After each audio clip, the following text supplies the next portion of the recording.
si yow number one Sénégal Info.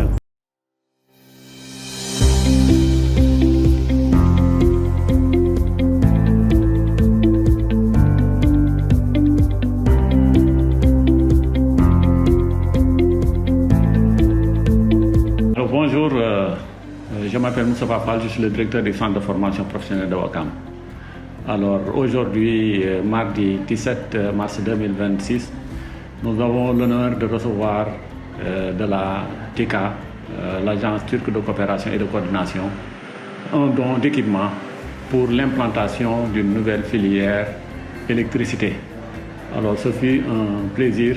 de nouer ce partenariat avec la TICA pour nous permettre non seulement d'implanter cette nouvelle filière électricité avec un équipement consistant, constitué de mobilier de classe, d'équipements pour l'installation domestique, d'équipements pour l'installation industrielle, mais éventuellement de machinerie, des moteurs, etc. En tout cas, ce projet va nous permettre non seulement d'implanter cette filière-là, mais de pouvoir répondre à l'attente du ministère de l'Emploi et de la formation professionnelle en termes de diversification des offres de formation dans nos structures de formation professionnelle, mais éventuellement de pouvoir absorber beaucoup de jeunes du cycle fondamental vers la formation professionnelle. Donc ce type de partenariat est à saluer et à multiplier au niveau national, car cela va permettre non seulement de relever le plateau technique de l'établissement, mais de permettre aux enseignements apprentissages de se dérouler correctement. En tout cas, nous saluons l'engagement de la TICA pour cet accompagnement et puis voilà, pour remercier éventuellement le ministère de l'Emploi et de la formation professionnelle pour son encadrement et de nous accompagner pour ces types de projets. Salam alaikum, je suis Koumba Betty Diop, chargé des affaires sociales, centre de formation professionnelle de Ouakam. Voilà, la mission a commencé depuis l'année passée. J'ai commencé le 19 octobre par une journée de dépistage du cancer du col de l'utérus et du sein. Bon, 80% personnel féminin du centre de formation professionnelle de Ouakam participé au CRCF hôpital Fann avec le docteur Rassoul bi ñu ci jappalé bi lolu wesso ñu ngi doon yobbu xalé yi en formation avec le ministère de la famille légui ñom chaque fois dañuy invité ci sen formation def jëk nañ def formation sur le leadership sida et leadership après ñu def formation sur l'entrepreneuriat après ñu def formation aussi sur leadership et entrepreneuriat en même temps ben bi c'était à la mairie de Guédiawaye, après nous avons au centre de sauvegarde de Guédiawaye, après nous avons à la maison de la culture Douta Seck, nous avons fait une formation sur les life skills avec la participation de 5 apprenants ak man ni ma andon ak ñom.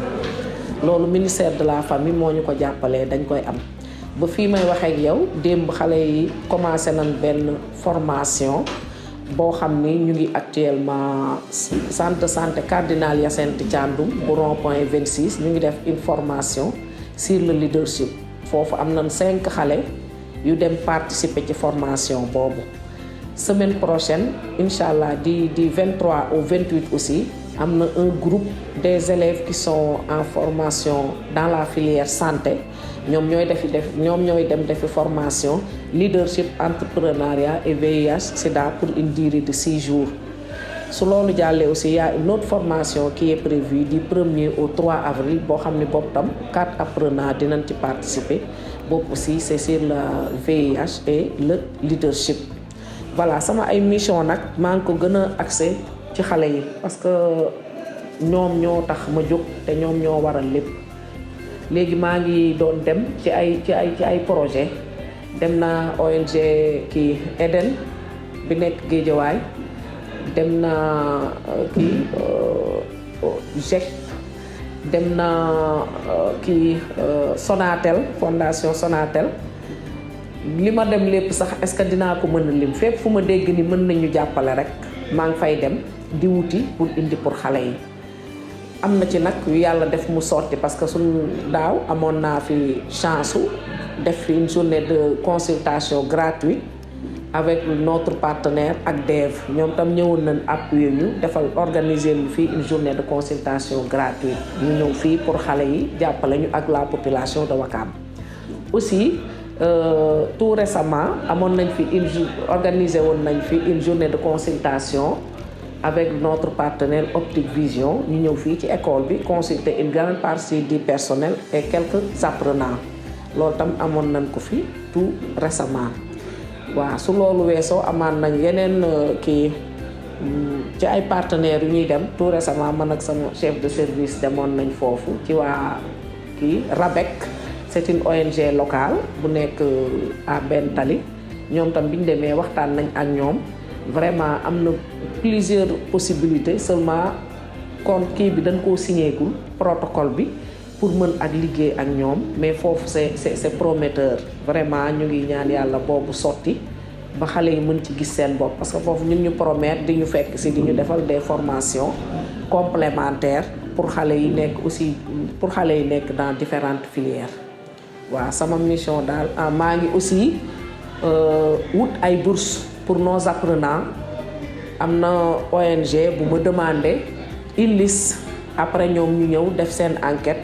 xool les ayants droit ñin mën a jàppale ñu jàppale leen ci le coût de la formation ci matériel bi jàppale leen aussi ci ay problème transport bu ñu amee yeneen problème aussi ñu xool nu ñuy def ba solutionner ko. mairie Ouakam nag kooku mënuma ci tontu parce que man personnellement demaguma ci ñoom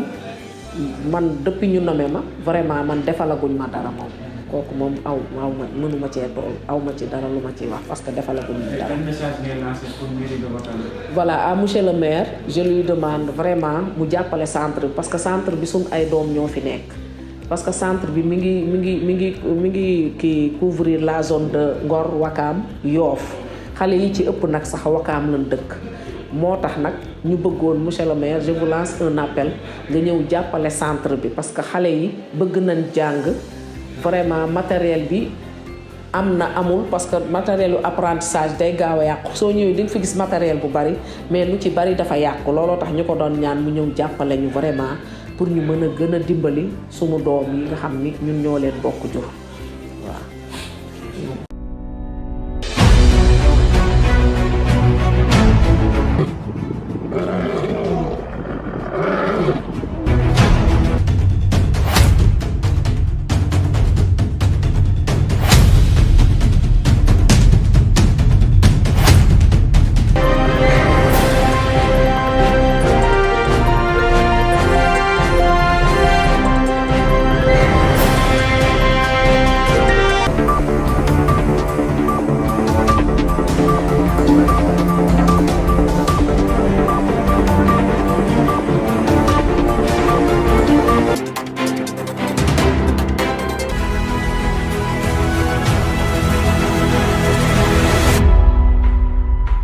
This is your number one SN Gal Info.